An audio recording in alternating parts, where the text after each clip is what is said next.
Olá pessoal, sejam bem-vindos a mais uma live.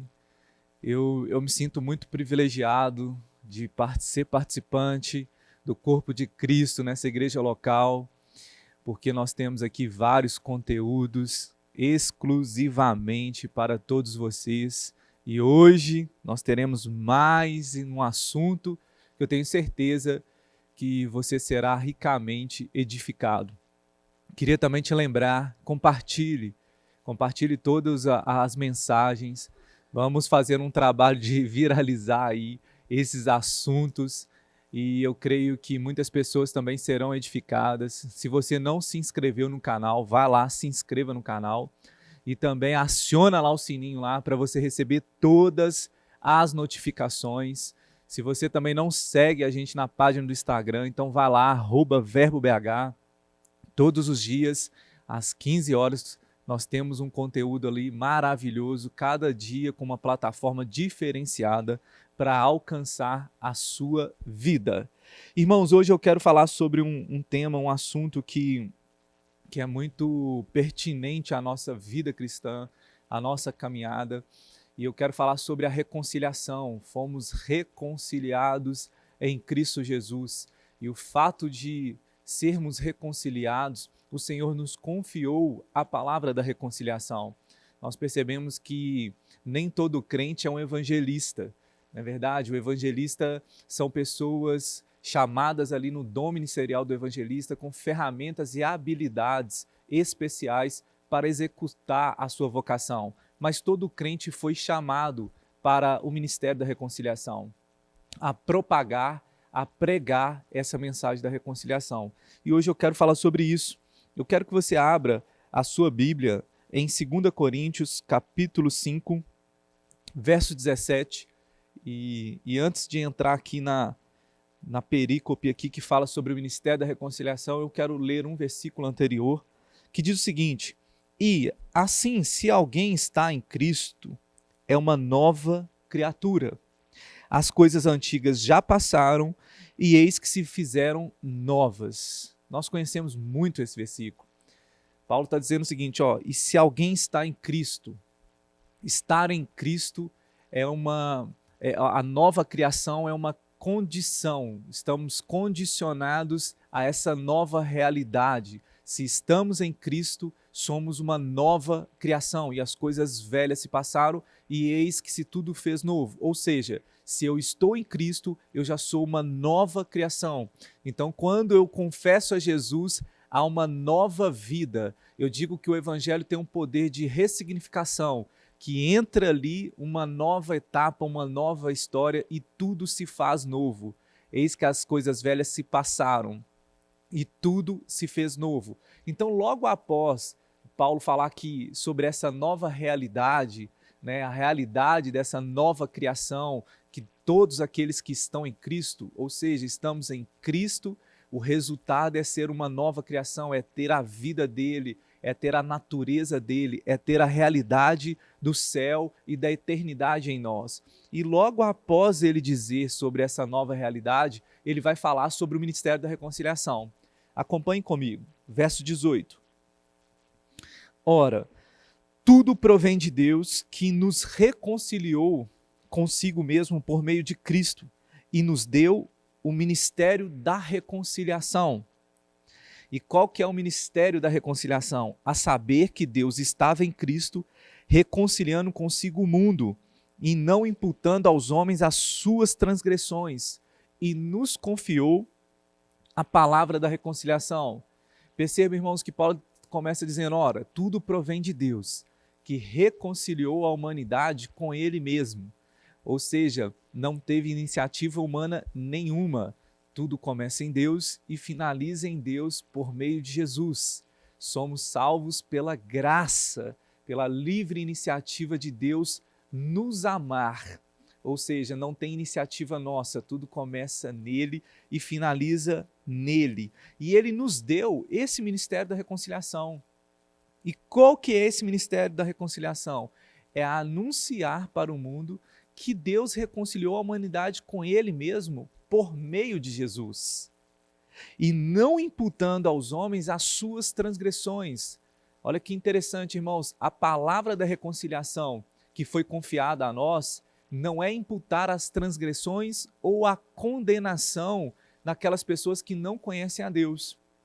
João capítulo 3, verso 16 diz o seguinte: Deus amou o mundo de tal maneira que nos deu seu Filho, o seu próprio Filho, né, para que todo aquele que nele crê não pereça, mas tenha vida eterna. Esse versículo é um versículo muito conhecido. Podemos falar dele sem olhar a Bíblia, de cor e salteado. Mas o verso 17 talvez a gente não saiba falar. Por quê? Porque o verso 17 diz que Jesus veio ao mundo não para condenar o mundo, mas para que o mundo fosse salvo por ele. Então, irmãos, a palavra da reconciliação, o ministério da reconciliação, o evangelho que foi confiado a nós, é o evangelho que nós vamos pregar as boas novas dizendo: Deus reconciliou a humanidade com ele mesmo, por meio de Jesus Cristo. E agora nós precisamos crer nessa obra redentora. Nós não podemos transmitir uma palavra de reconciliação que não seja tão clara e que não seja bíblica. Porque existem muitas pessoas que, ao transmitirem a mensagem da reconciliação, estão transmitindo uma condenação, estão transmitindo um terrorismo, para que as pessoas sejam convencidas por meio do medo. E nós não somos convencidos por meio do medo, nós somos convertidos pela obra do Espírito Santo. E essa obra que foi derramada em nossos corações, essa esperança que não se confunde, que Deus derramou o seu amor sobre nós por meio do Espírito Santo. Então o anúncio é: Deus reconciliou a humanidade, Deus salvou o mundo, Deus amou o mundo. Agora o mundo precisa aceitar e crer nessa reconciliação por meio de Jesus.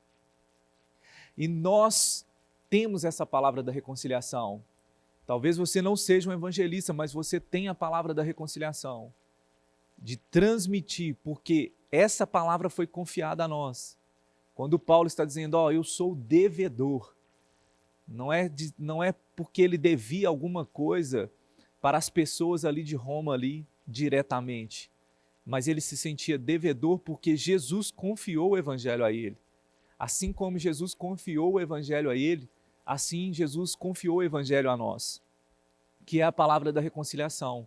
E perceba, irmãos, que no verso 20, ele vai dizer: de sorte que somos embaixadores em nome de Cristo, como se Deus exortasse por nosso intermédio, em nome de Cristo, pois rogamos que vos reconcilieis com Deus. Perceba que Paulo vai fazer uma analogia interessante aqui. Ele vai dizer que nós somos embaixadores, nós somos representantes de uma nação celestial. Estamos nesse mundo, mas não somos desse mundo. Nós pertencemos a uma cidade celestial. Nós temos uma origem celestial. Todo o nosso governo, todo o nosso sustento, toda a nossa vida é sustentada pela nossa origem. Somos embaixadores, somos representantes do céu aqui na terra. E perceba que a palavra da reconciliação agora será transmitida pelos seus embaixadores. E é tão interessante que Deus vai mostrar que nós somos exemplos. E o mundo será exortado por meio das nossas vidas. O exortar aqui, irmãos, não é uma palavra dura, não é uma palavra de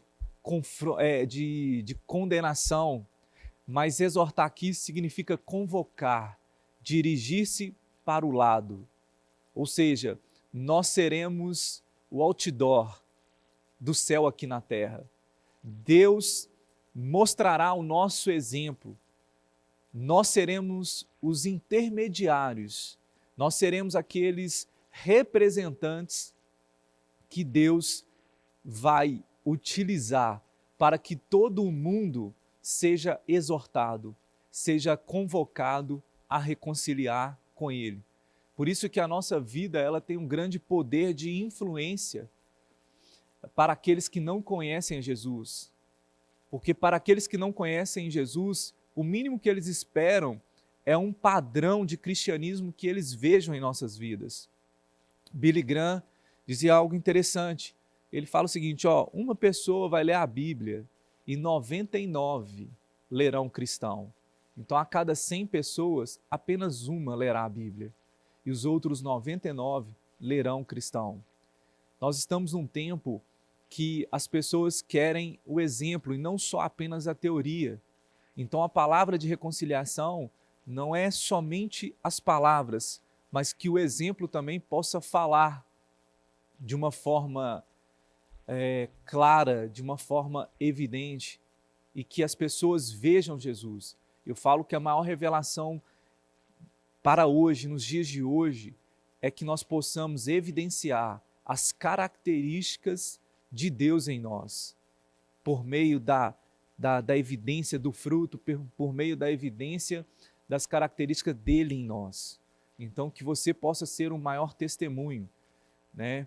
São Francisco de Assis dizia algo interessante, pregue o evangelho, se necessário, use palavras. Então ele está dizendo que o nosso exemplo, ele prega muito mais do que as nossas palavras. A própria vida do nosso Senhor Jesus, a vida dele falava mais do que as suas palavras. Então a vida dele, a prática da vida dele já falava por si só. Então as palavras só complementavam aquilo que ele já era. Então nós fomos chamados para esse ministério da reconciliação, para que a nossa vida também seja um grande sermão, que a nossa vida seja uma Bíblia ambulante. As pessoas necessitam hoje do exemplo. Nós temos bastante teoria, nós temos muito conteúdo, mas as pessoas elas querem experimentar, elas querem ver, né, a verdadeira vida de Jesus fluindo em nós. Então que você possa ser esse grande exemplo, né? Muitas vezes quando não estamos bem, né? A gente fala assim, olha para Jesus, não olha para mim.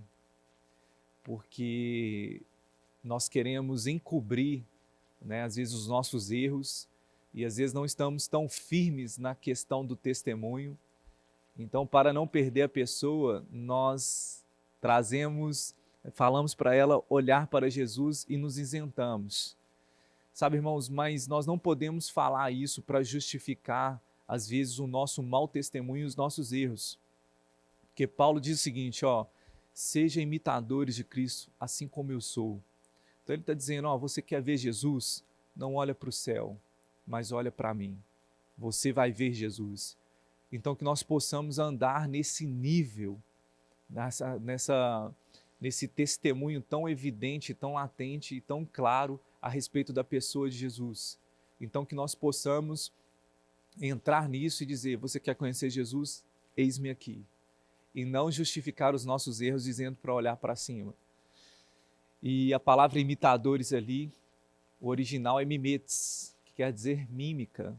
Eu não sei se você já jogou um joguinho chamado Imagem e Ação, que você vai transmitir, né, uma informação por meio de gestos, por meio de uma mímica.